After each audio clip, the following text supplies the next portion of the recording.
you've said, ICE agents are pulling out their 9mm and pointing it at Americans' heads because they're standing up. ICE agents are going to start pulling the triggers. We are watching a massive recruiting campaign where they're getting things like $50,000 bonuses. And as veterans, we know that when you have to give a bonus that large to get somebody in uniform, the standards are going down. Yes. Are we months away from those triggers getting pulled? Are we years away from those triggers getting pulled? Who's going to take the bullet? And how do we responsibly prepare Americans to not be terrified by this, but to recognize it as a fact and continue to move forward? It's by helping them understand that violence is already here, that people are already being hurt. People are already on the losing side of those kind of interactions.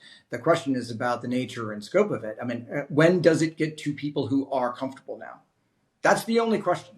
The idea that there's already violence. There are already people who are being grabbed, that are being hurt, that are being on the wrong end of these interactions. Violence is already there.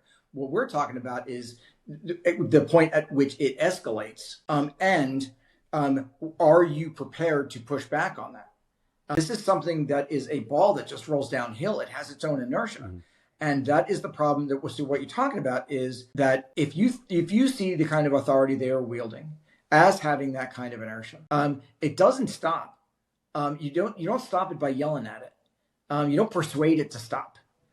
It doesn't stop until you put something in front of it, until you step in front of it, until you roll it back,